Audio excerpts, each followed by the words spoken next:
parolah. Rugi, sial atau celaka bagi orang yang berjumpa dengan bulan Ramadan tapi beres bulan Ramadan insalahu min qabli ayyum parolah. Beres Ramadan dosanya tidak diampuni oleh Allah. Itu celaka, itu sial, itu rugi. Kenapa? Kita masuk di 10 yang kedua saat ini, yaitu yang disebut maghfirah. Awaluhu rahmah, wa awsatuhu maghfirah, wa akhiruhu itqum minan nar. 10 yang kedua, malam ke-14 maghfirah. Artinya apa? Artinya di bulan suci Ramadan itu Allah sedang membuat musim hujan. Musim hujan yang lebat, yaitu musim diturunkannya ampunan oleh Allah. Kalau seseorang tidak mampu menampung satu ember saja dari ampunan Allah di bulan suci Ramadan ini, jangan harap-harap di bulan yang lainnya akan bisa menampung ampunan Allah.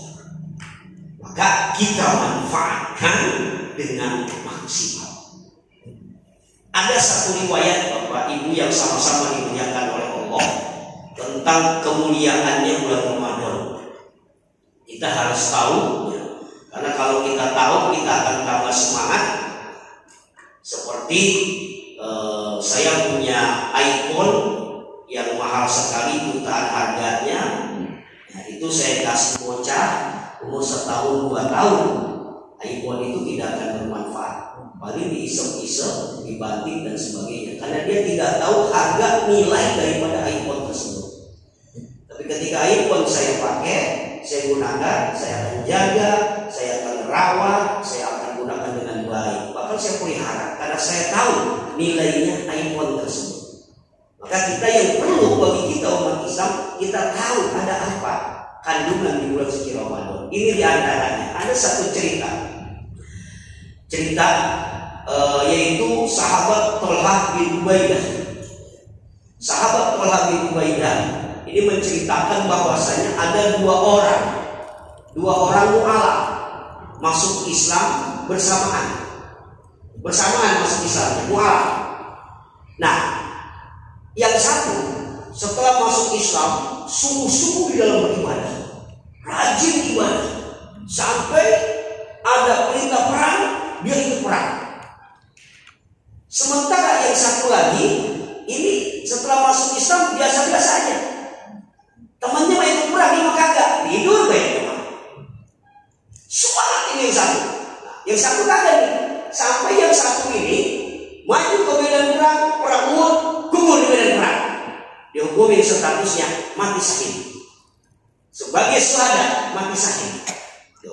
Nah, setelah 1 tahun wafatnya temannya yang pertama ini yang mati syahid, nah temannya yang satu lagi ini meninggal dunia. Tinggalnya bukan mati syahid, di atas tempat tidur tinggalnya. Jadi biasa-biasa aja. Yang satu matinya ini syahid, yang satu biasa-biasa aja. Nah, diceritakan ketika itu Thalhah bin Ubaidah mimpi, dua-duanya meninggal. Jadi antara yang satu yang dua, yang lebih panjang umur yang mana? Yang kedua, yang mati biasa. Bukan matinya di medan perang, bukan matinya sebagai syuhada. Itu yang lebih panjang umurnya, lebih 1 tahun daripada yang meninggal syahid. Wah, mimpi tak. Ada pintu besar, ternyata itu pintu surga. Dari situ keluar seorang penjaga. Di antara 2 orang ini mau dimasukin surga. Yang dipersilakan pertama masuk surga yaitu orang yang matinya biasa-biasa saja, yang ibadahnya enggak sungguh-sungguh kemarin kalau dibandingkan, dan bukan mati syahid. Dipersilakan dulu masuk surga. Nah, Thalhah bin Ubaidah bingung, heran. Dari segi kebaikan yang utama tentunya yang mati syahid. Kenapa kok yang bukan mati syahid jadi masukin duluan ke surga? Wah, heran ya. Udah keluar lagi tuh malaikat, baru tuh yang kedua Udah heran mikirin kok gini, ada apa ini? Tolha bin Ubaidah. Nah, terus keluar lagi tuh ketiga kalinya penjaga surga nyamperin Tolha. Anta ini, kamu mau balik coba. Kamu belum berhak masuk sini, kamu masih hidup belum mati. Impi dia tuh, bangun, pas bangun, diingat, dibicarakan ke sahabat semua dikumpul dibicarakan. Ketemu sahabat ini dia bicara, semua bicara, ini nggak ngerti dan sahabat tuh heran, kenapa ya? Kok yang mati syahid pada belakangan sudahnya, yang mati biasa-biasa, padahal dia masuk Islamnya baru, yang mati syahid masuk ibadah, yang ini nih sungguh-sungguh enggak. Terus matinya bukan mati syahid, cuma dia umur lebih panjang 1 tahun. Kenapa kok dia dimasukin juga? Oh bingung. Mencari kunci jawabannya ada di Rasulullah SAW. Datang ke Rasulullah. Pas begitu datang ke Rasulullah, Tolha bin Ubaidah disuruh cerita. Sahabat Tolha cerita bla bla bla bla bla bla bla. Terus kata Tolha, saya heran ya Rasulullah, ini kok ternyata yang duluan dimasuk ke surga yang ini nih. Mendingan sanksi ini tidak harus kebaikan. Kata Rasulullah, jangan kau heran, memang itu udah ketentuan dari Allah. Kenapa? Ternyata Pak, yang matinya meninggalnya 1 tahun setelah wafatnya mati syahid, dia mengalami bulan suci Ramadan. Dia berjumpa bulan suci Ramadan dan dia maksimal melaksanakan ibadah di bulan suci Ramadan, melaksanakan man qoma Ramadana imanan wa ihtisaban, man shoma Ramadana imanan wa ihtisaban, melaksanakan dia. Itu yang membedakan posisi yang seharusnya yang masuk surga duluan yang mati syahid, karena dia yang satu ini bertemu Ramadan, sungguh-sungguh di Ramadan, memenuhi waktunya ini dengan ibadah di Ramadan, maka kata Rasul bedanya naik ke ini, bedanya antara langit dan bumi. Ramadan, maka orang yang tahu paham dia akan mengharapkan Ramadan terus. Gak kayak teman saya sekarang bikin status mulut H-12, H-13. Kayaknya kayak cepat-cepat selesai Ramadan. Kalau yang tahu manfaatnya Ramadan, dia tidak akan merasakan cepat-cepat Ramadan, bahkan pengen lebih lama lagi. Begitu Pak, 1 tahun ya dah. Yang manusia jaraknya, nilainya antara langit dan bumi. Begitu, berarti hebatnya Ramadan. Maka belum tentu Ramadan besok kita dikasih waktu Allah. Betul nggak? Belum tahu. Apakah tadi pojok yang duluan meninggal? Apa yang udah tua? Apa yang muda? Coba yang jelas kalau saya mau belakangan aja dah. Kalau mau duluan silakan. Pengen lagi Ramadan gitu Pak Yo. Nah itu diantaranya yang kita bersyukur, mudah-mudahan dikasih kesehatan Allah Subhanahu Wa Taala. Berharap. Nah sisa yang terakhir ini masih berapa hari ayo kita manfaatkan. Jangan kita sampai merugi. Kemarin yang merugi sudah, yang kedua sekarang yang merugi celaka, yaitu orang yang puasa tapi tidak bisa melawan nafsu syahwatnya. Yang disebut kemarin kamil sohirin. Banyak sekali orang yang berpuasa tapi yang didapatkan lapar dan haus, karena puasanya cuma menahan lapar dan haus. Panca inderanya, hatinya nggak ikut puasa. Ada. Nah kalau misalnya dia begadangnya, kalau malamnya dia mulai, dia bukan dia mulai, dia dapatnya begadangnya doang. Siangnya dia dapatnya lapar doang, nggak dapat pahala. Begadang malam begadang, itu dapat begadangnya doang, nggak dia mulai gitu. Nah rugi itu, rugi dia itu. Nah puasa jasanya tapi hatinya tidak berpuasa, nafsu syahwatnya tidak berpuasa. Ini nafsu syahwat yang akan mengantarkan panca indera berbuat maksiat.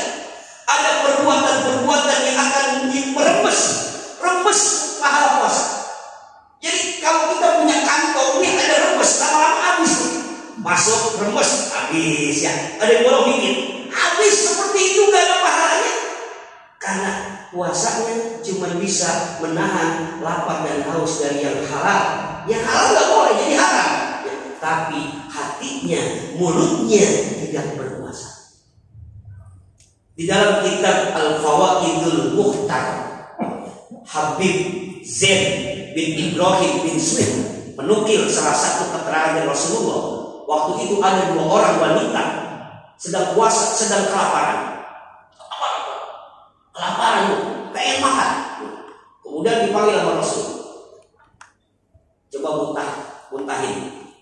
Dimuntahin. Bagaimana mau muntahin ya Rasulullah? Ini saya juga belum makan, nggak ada yang punya. Udah muntah aja. Ternyata perempuan itu muntah. Pluk. Apa yang keluar, Pak? Daging-daging busuk yang keluar. Orang yang puasa kan nggak ada, tapi keluar. Kalau muntah nggak keluar apa-apa, makanan yang bersih. Tapi ini keluar daging-daging busuk, keluar muntahnya. Ternyata wanita itu puasa, dia menahan lapar haus yang halal dia bisa tahan, tapi dia berbuka dengan yang haram. Apa? Mulutnya kagak bisa dijaga, ngomongin orang, gibah dan sebagainya. Maka bulan puasa kurangin lihat TV. TV mah tukang bohong. Dengerin yang bohong di TV. Di TV bohong ya, bohong itu bukan bohong itu, dengerin yang bohong. Kalau lain dia, itu kadang-kadang masya Allah kurangin. Nah karena apa? Enggak berpuasa mulut jadi ngomongin orang, gibah dan sebagainya, namimah itu pas dimuntahin ternyata daging busuk yang keluar. Maka kita jaga. Nah itulah tinggi. Keluar Ramadan dia belum dapat ampunan. Yang ketiga, golongan yang terakhir yang tidak akan dapat ampunan di bulan Ramadan ini belum beres adalah orang yang Ramadan ini setengah-setengah. Infaknya luar biasa, tajilnya, infaknya, bahkan ustaznya juga BHS dikasih. BHS-nya nggak tahu-tahu, timer lagi, bukan kosmo. Waduh, tapi dia kagak puasa, dia nggak sholat. Ada nggak gitu? Banyak Pak. Dia infak sedekah, yakin disantunin bulan puasa, janda minta santunin orang miskin, tapi dia kagak puasa, dia kagak sholat, boro-boro sholat tarawih, sholat tetangga. Beres Ramadan tidak diampuni dosanya. Karena enggak sah apanya? Infaknya karena dia tidak sholat. Nauzubillah min dzalik. Maka yuk sama-sama mudah-mudahan kita diberikan kesehatan oleh Allah. Itu sajalah ya, panjangan ya. Sampaikan, mudah-mudahan bermanfaat. Di lain waktu kita bisa berjumpa lagi. Insya Allah kita dipanjangkan umur dan tahun depan bisa seperti ini lagi. Di bulan suci Ramadan, amin ya Allah ya Rabbal